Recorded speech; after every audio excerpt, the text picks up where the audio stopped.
Educational guidance and counselling का शिक्षा में निर्देशन एवं परामर्श का सेकेंड पार्ट मैंने व्यावसायिक सूचना सेवा यानी वोकेशनल इन्फॉर्मेशन तक मैंने उसमें बता दिया था। इस पार्ट में यहाँ से स्टार्ट करते हैं। वोकेशनल इन्फॉर्मेशन व्यावसायिक सूचना सेवा। इसके सोर्स क्या है? Collection and role of media. ये टॉपिक देखेंगे इसमें। यह स्वाभाविक है कि किसी भी वस्तु के बारे में जानकारी किसी व्यक्ति को सक्रिय करती है। यह स्वाभाविक है कि किसी वस्तु के बारे में जानकारी किसी व्यक्ति को सक्रिय करती है यदि वह उसके मामले में रुचि रखता है। व्यक्ति को विभिन्न श्रेणियों के लिए विभिन्न प्रकार की जानकारी महत्वपूर्ण है, लेकिन छात्र समुदाय के लिए विभिन्न शैक्षिक जीवन और व्यवसायों की जानकारी उल्लेखनीय है, क्योंकि किसी भी मामले पर एक बुद्धिमान विकल्प या उचित निर्णय लेने के लिए विद्यार्थियों में पेशेवरों पर विपक्षों के बारे में अच्छी तरह से जानकारी होनी चाहिए। विभिन्न व्यवसायों पर विद्यार्थियों को विस्तार से जानकारी देने की सेवा को व्यावसायिक सूचना सेवा कहते हैं। व्यावसायिक सूचना के संग्रह के स्रोत क्या क्या हैं? नियोक्ताओं और कर्मचारियों के लिए, प्रशिक्षण संस्था और प्रशिक्षण केंद्र के लिए, जिला रोजगार से सूचना, मुद्रित सामग्री, पत्रिका, ग्रंथ, किताबें, व्यावसायिक सूचकांक आदि। शैक्षिक और व्यावसायिक मार्गदर्शन के केंद्रीय और राज्य ब्यूरो द्वारा, विश्वविद्यालय रोजगार ब्यूरो के लिए, राज्य सेवा चयन बोर्ड के लिए, संगठन अधिकार नोट्स के लिए। Role of media vocational information. Role of media में बचाव, संकट और जोड़ना, कनेक्ट करना, सूचना देना, विज्ञापन, ख्याति यानी गुडविल, व्यावसायिक समझ, अंडरस्टैंडिंग।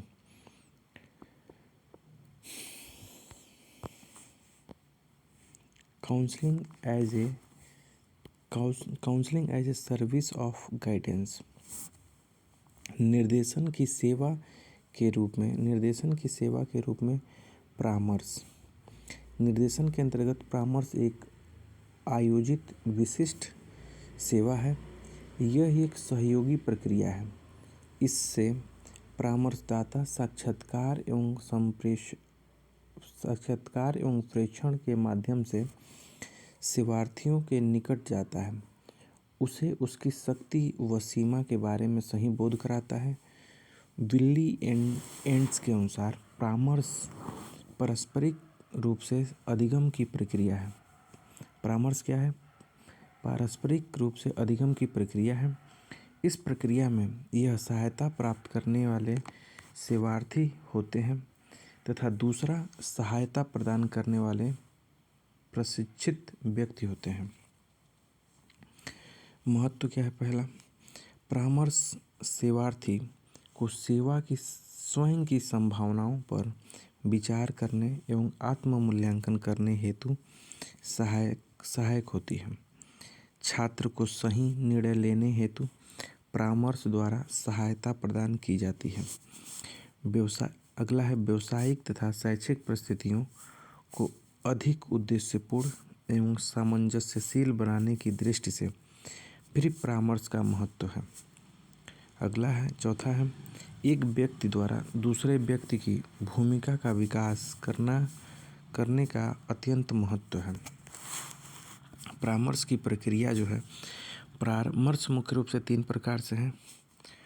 जो परामर्श से पूर्व का हो सकता है, परामर्श के समय हो सकता है, प्रक्रिया हो सकती है, और परामर्श के उपरांत हो सकता है।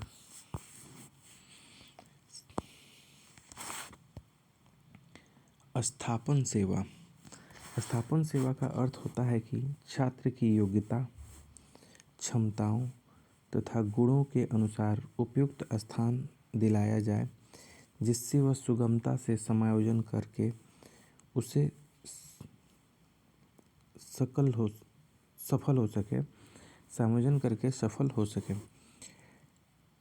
क्लिफोर्ड के अनुसार अस्थापन सेवा का संबंध छात्रों के नवीन पद को ग्रहण करने में उनकी सहायता करने से है। अस्थापन सेवा के प्रकार 2 प्रकार के हैं, शैक्षिक अस्थापन, व्यावसायिक अस्थापन। महत्व है, अस्थापन सेवा से छात्रों को यह बोध होता है कि उसकी क्षमता एवं योग्यता किसी कार्य के लिए उपयुक्त है। छात्र के अध्ययन विषय भविष्य कार्यक्रम पर से अस्थापन सेवा से व्यावसायिक तथा शैक्षिक हो। अस्थापन सेवा समाज को प्रभावित करती है। अस्थापन सेवा विद्यालय का सम्मान समाज में बढ़ाती है। अस्थापन सेवा द्वारा प्रबंध व्यवस्था को प्रभावशाली बनाया जाता है। अस्थापन सेवा उन जीविकाओं के बारे में बताती है जिनमें रिक्त स्थान होते हैं।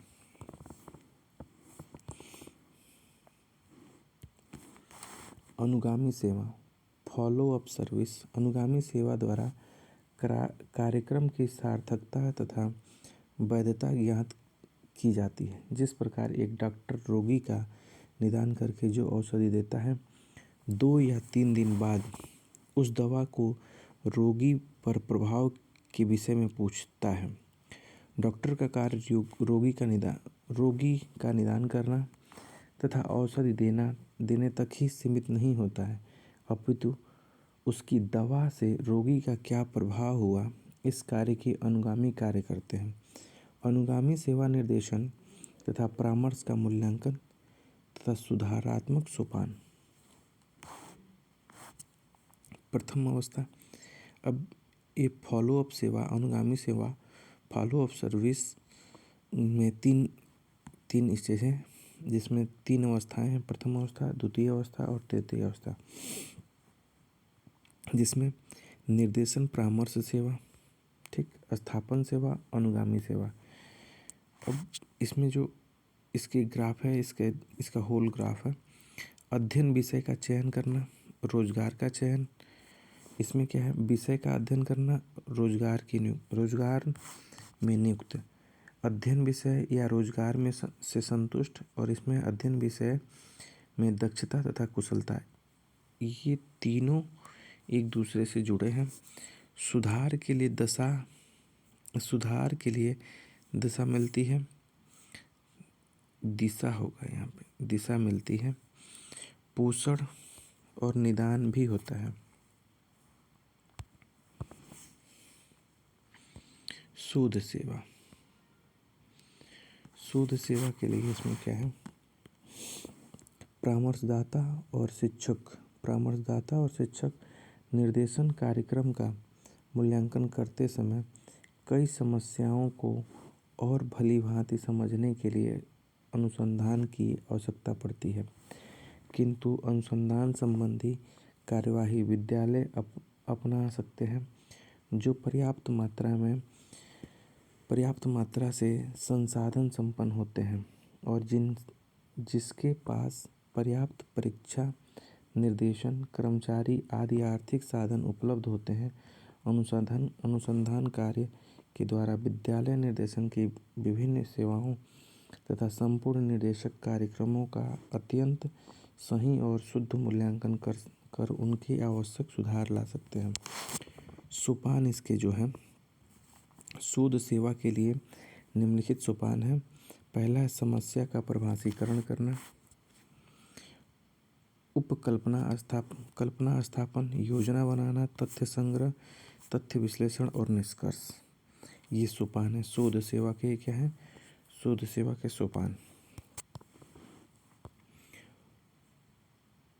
पूर्व सेवा व्यावसायिक निर्देशन के अंतर्गत इन सेवा का विशेष रूप से उपयोग किया जाता है। पूर्व सेवा विद्यालय अथवा शैक्षिक संस्था के कार्य जगत में जाने की तैयारी से संबंध है। इसके बारे में इतना ही मैंने लिखा था। 5th यूनिट 5th यूनिट है guidance tools use for evaluation. पहला है टॉपिक इसमें के tool and techniques of guidance. Tool and techniques of guidance. Tool उपकरण टूल जो है उपकरण एक जिसमें किसी कार्य को करने में सुविधा या सरल आसानी प्रदान करते हैं। कुछ उपकरण उन कार्यों को भी संपादित कर सकते हैं जो उनके बिना संभव नहीं होते। तकनीकी किसी विशेष कार्य को करने का एक तरीका विशेष रूप से एक कलात्मक कार्य का वैज्ञानिक प्रक्रिया का निष्पादन या प्रदर्शन। आप जानते हैं कि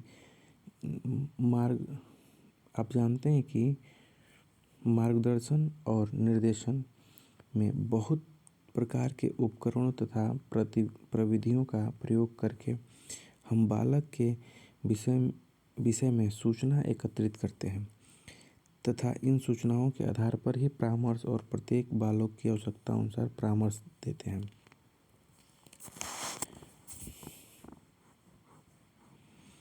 निर्देशन के उपकरण एवं प्रविधियाँ।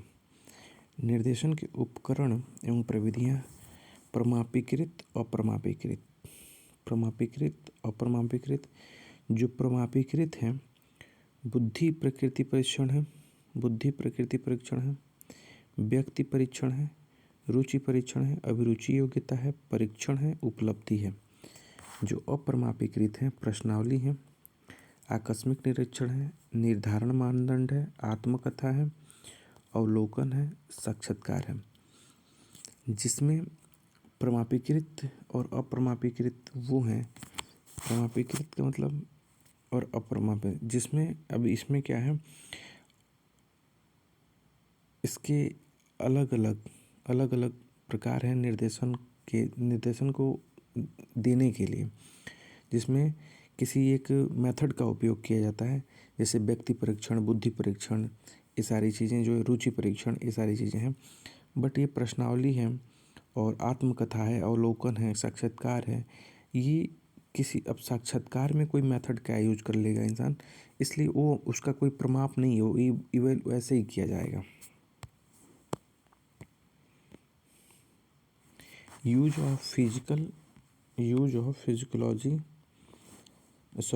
Of psychology test and evaluation in guidance.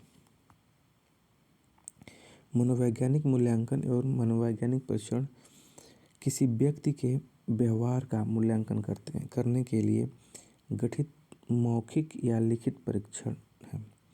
कई प्रकार के मनोवैज्ञानिक परीक्षण लोगों को मनुष्य के विभिन्न गतिशीलता को समझने में प्रदान करते हैं। यह हमें यह समझने में मदद करते हैं कि क्यों किसी चीज़ में अच्छा है जबकि दूसरी चीज़ में अच्छा है, तथा हालांकि मनुष्य जटिल प्राणी है जिन्हें कुछ शाखाओं के तहत परिभाषित और वर्गीकृत नहीं किया जा सकता। मनुष्य की व्यक्तिपरक प्रकृति और व्यक्तिगत मतभेदों ने मनोवैज्ञानिक परीक्षण में अक्सर आलोचना की है। मनोवैज्ञानिक परीक्षण मुख्य रूप से व्यक्तित्व, उपलब्धि क्षमता और तंत्रिक संबंध, कार्यप्रणाली सहित किसी व्यक्ति की मानसिक क्षमताओं और विशेषताओं का विश्लेषण करने के लिए उपयोग किया जाता है। इसे केंद्रीय सबसे महत्वपूर्ण उपयोग निम्नलिखित हैं: विश्लेषण, व्यवहार का पता लगाना, मनोवैज्ञानिक निदान, व्यक्तिगत मतभेद, शोध करना, संगठनात्मक विकास, आत्म जागरूकता।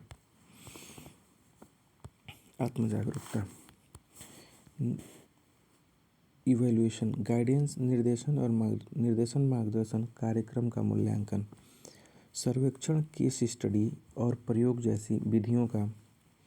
इवैल्यूएशन ऑफ गाइडेंस प्रोग्राम में सर्वेक्षण, केस स्टडी और प्रोग्राम जैसी विधियों का प्रयोग करके मार्गदर्शन और परामर्श कार्यक्रम का मूल्यांकन किया जा सकता है। मार्गदर्शन और परामर्श कार्यक्रम के मूल्यांकन के लिए आप जिस भी पद्धति का उपयोग करते हैं, आपको एकत्रित किए जाने वाले डेटा के प्रकार और डेटा संग्रह के लिए उपलब्ध टूल की पूरी समझ होनी चाहिए। बैंक के अनुसार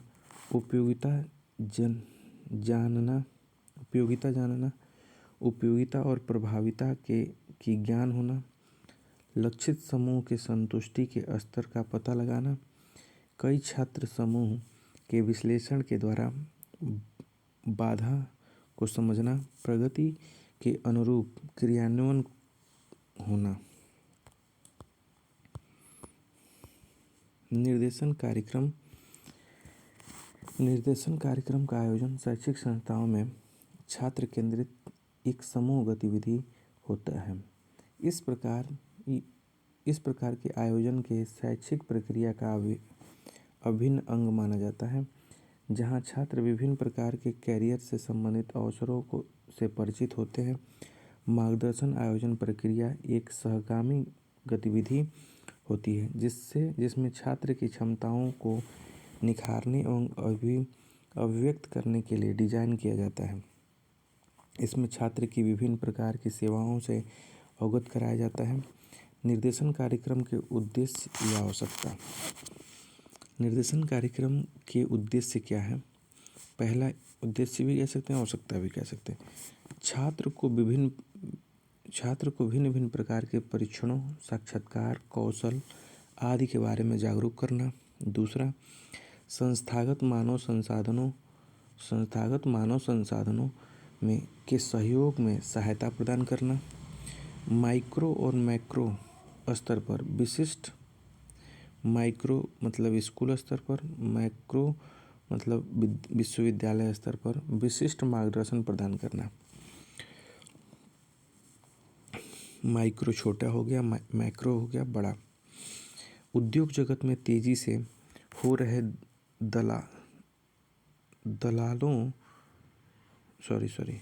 उद्योग जगत में हो रहे तेजी से बदलाव, नए उभरते क्षेत्रों एवं जॉब्स के बारे में माता पिता और शिक्षकों को अपडेट करना निर्देशन का ये भी कार्य है या उद्देश्य या आवश्यकता है।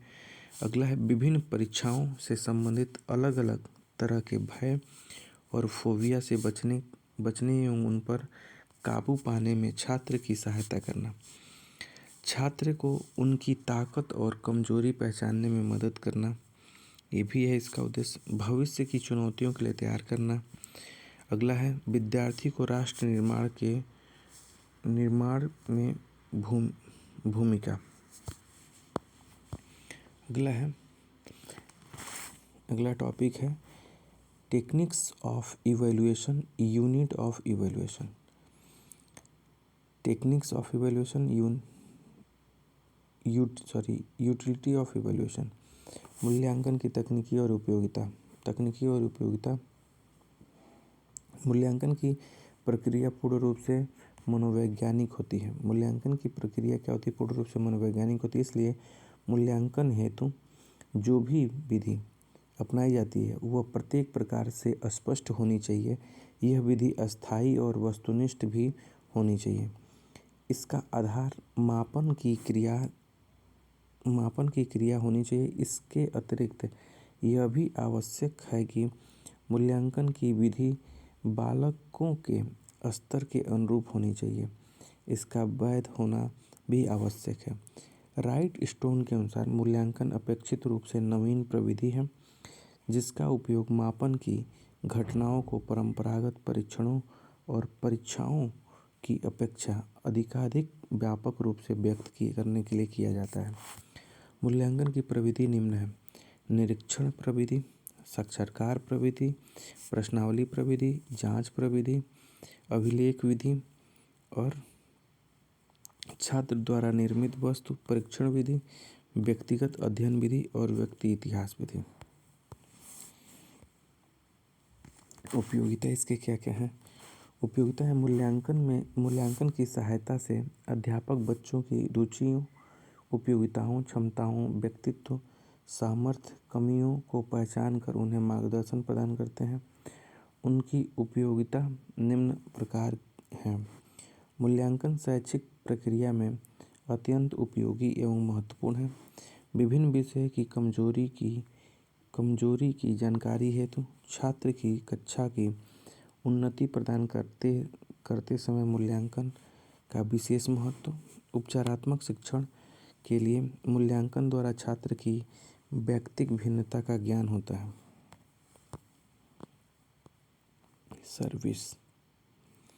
सर्विस जो है मूल्यांकन प्रक्रिया मार्गदर्शन की प्रक्रिया का एक अनिवार्य हिस्सा है जो प्रकृति में निरंतर है और समय समय पर किया जाता है, क्योंकि यह स्कूल में दिए जाने वाले मार्गदर्शन की पूरी प्रक्रिया को पूरा करता है। मार्गदर्शन सेवा में अनुसंधान सेवा का एक महत्वपूर्ण स्थान है, जिनकी निम्नलिखित कारणों से मार्गदर्शन प्रक्रिया का अत्यंत अत्यधिक आवश्यकता होती है। अनुसंधान सेवा छात्रों को बेहतर समझ, उनकी विद्यालय गतिविधियों और उनकी कठिनाइयों की मार्गदर्शन कमियों की मदद करती है। शोध सेवा उपलब्ध विद्यालयों संसाधनों के बारे में जानने का मौका देती है। अनुसंधान सेवा मार्गदर्शन कमियों को अध्ययन हेतु निष्कर्ष के आधार पर पाठ्यक्रम को समृद्ध करने में मदद करती है। शोध सेवा उन कमियों की जांच और अध्ययन करने के लिए है जो स्कूल मार्गदर्शन कार्यक्रम में सम्मिलित है। शोध सेवा विद्यालय में मार्गदर्शन विकास कार्यक्रम के लिए आधार प्रदान करती है। यूनिट सेकेंड, यूनिट ऊपर नीचे हो गया क्योंकि नोट्स इधर उधर थोड़े मिले। यूनिट सेकेंड जो है काउंसलिंग है, परामर्श है। लैटिन शब्द से लिया है सलाह लेना या परामर्श लेना।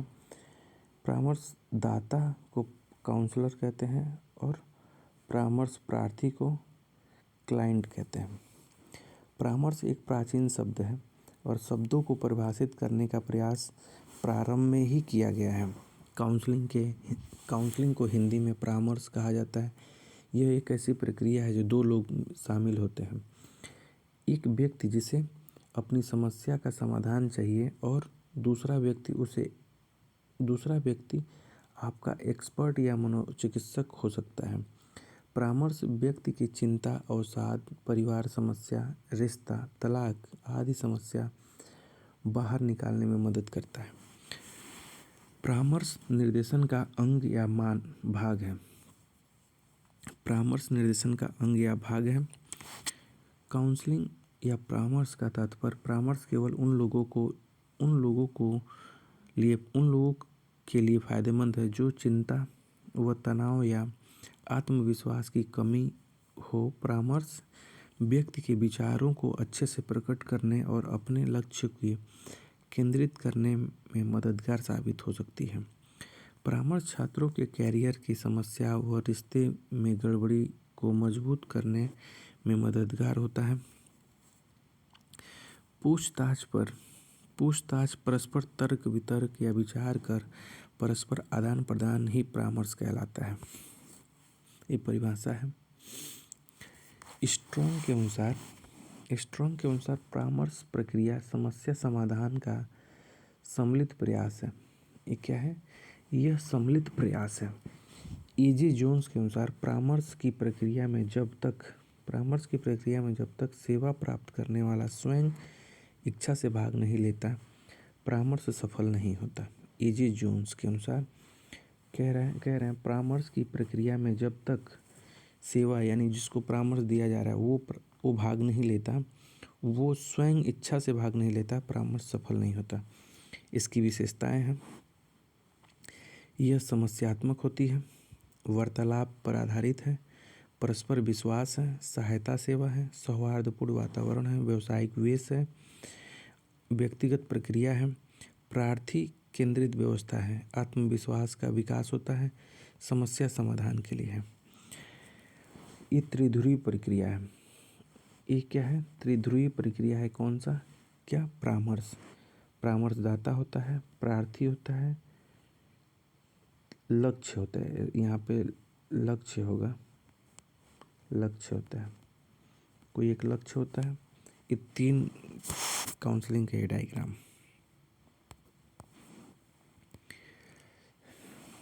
टाइप ऑफ काउंसलिंग या परामर्श के प्रकार। परामर्श एक प्रोफेशनल, एक्सपर्ट व चिकित्सक द्वारा किया जाता है।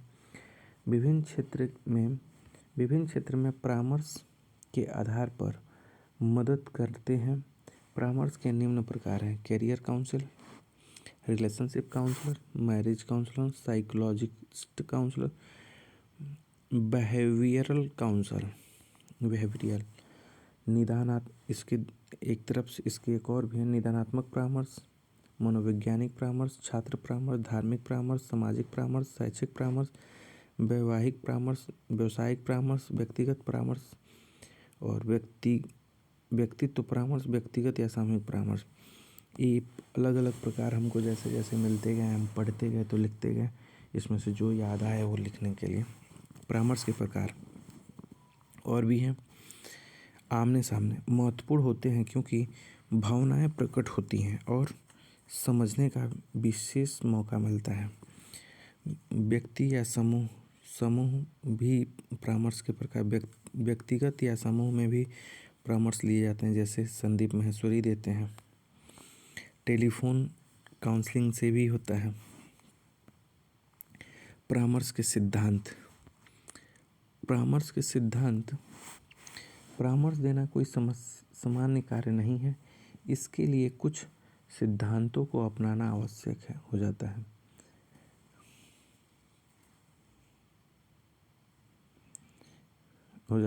परामर्श के सिद्धांत कुप्पू स्वामी ने परामर्श के सिद्धांत के 4 भागों में विभाजित किया है: परामर्श प्रदान करने के स्थान, परामर्श प्रदान करने की अवधि, परामर्शदाता का आचरण और परामर्शदाता का उत्तरदायित्व या कर्तव्य। उपयुक्त सिद्धांतों को ध्यान में रखकर परामर्श के विषय में निम्नलिखित बिंदुओं को ध्यान से अवश्य रखना चाहिए। परामर्श यथासंभव शांत और एकांतपूर्ण स्थान पर ही दिया जाए। पहला क्या हो, ये यथासंभव शांत और एकांतपूर्ण स्थान पर दिया जाए। जिस समय परामर्श प्रक्रिया चल रही है उस समय कक्षा में कोई भी अन्य व्यक्ति प्रवेश न करें। परामर्श की अवधि 30 से 40 मिनट की अवधि से अधिक न हो। परामर्श प्रदान करने में शीघ्रता न की जाए। सहानुभूति रखनी चाहिए। परामर्शदाता परामर्श प्रार्थी को शांति से और ध्यानपूर्वक सुने। इतने होते हैं इसके कारण। सिद्धांत। परामर्श के सिद्धांत जो हैं: स्वीकृति का सिद्धांत, व्यक्ति के साथ विचार करने का सिद्धांत, सीखने का सिद्धांत, व्यक्ति के सम्मान का सिद्धांत है, लोकतांत्रिक आदर्शों के साथ निरंतरता का सिद्धांत है। Process of counselling. Process of counselling पद है विश्लेषण, संश्लेषण और पूर्वानुमान। विश्लेषण जो है तथ्यों का संकलन करना। जैसे जिसको प्रॉब्लम है, जिसका हम काउंसलिंग कर रहे हैं, उसके सबसे पहले उसके तथ्यों का संकलन करेंगे, विश्लेषण करेंगे, फिर संश्लेषण करेंगे। एकत्र सूचनाओं का विस्तारण करना। एकत्र सूचनाओं का, जो भी सूचना हमने एकत्र किया उससे क्या हम निर्णय ले सकते हैं, क्या कर सकते हैं उस पर।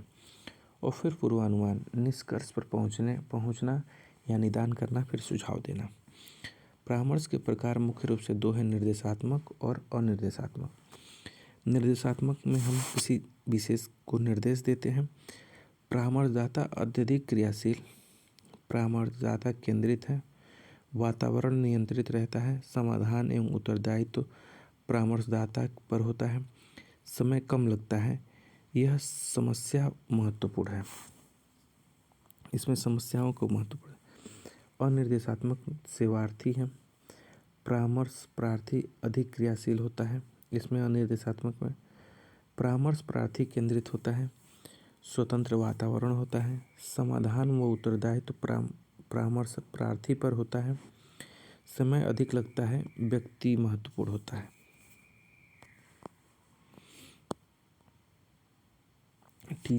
Techniques of counselling. परामर्श की प्रविधियाँ। टेक्निक्स क्या है? परामर्श प्रक्रिया के अंतर्गत एक ही प्रविधि कारगर सिद्ध नहीं होती है।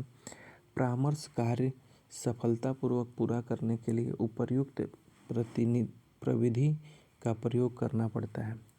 परामर्श प्रविधियों का वर्णन निम्नलिखित है। मौन धारण तकनीकी, स्वीकृति प्रविधि, पुनरावर्तन प्रविधि, स्पष्टीकरण प्रविधि, मान्यता प्रदान प्रविधि, सामान्य नेतृत्व तकनीकी, विश्लेषण प्रविधि, विवेचन तकनीकी, परित्याग से संबंधित प्रविधि, आश्वासन से संबंधित प्रविधि। अध्यापक परामर्शदाता के रूप में भूमिका। Role of teachers as a counsellor. अध्यापक परामर्शदाता के रूप में उसकी क्या भूमिका है, इसके बारे में है। शिक्षक विद्यालय व्यवस्था का महत्वपूर्ण अंग है। इसका मुख्य कार्य शिक्षण है।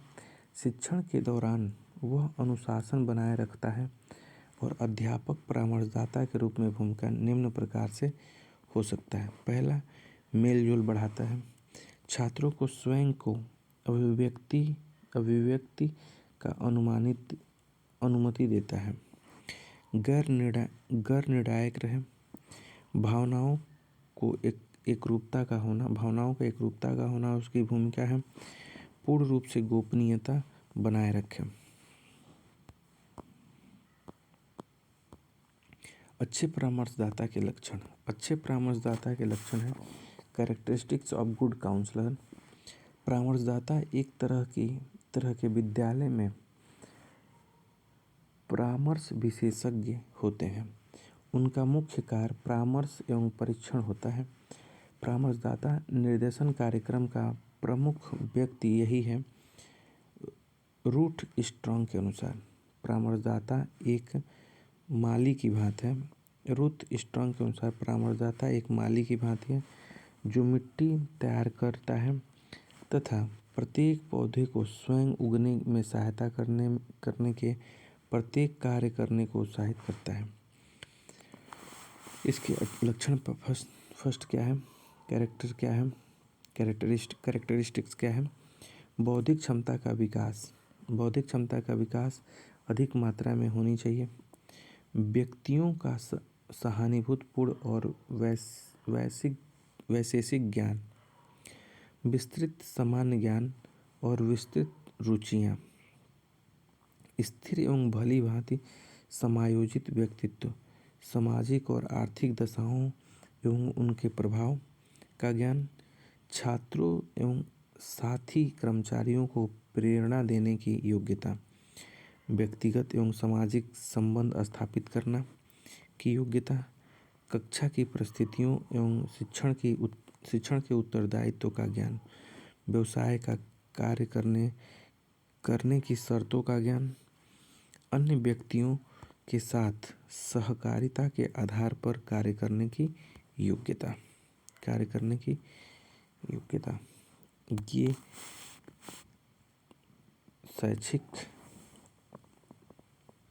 ये मिड थर्ड सेमेस्टर का जो पेपर फोर्थ है उसका शैक्षिक और निर्देशन एवं परामर्श, एजुकेशन गाइडेंस एंड काउंसलिंग के सारे यूनिट के नोट्स आपको दे दिए गए।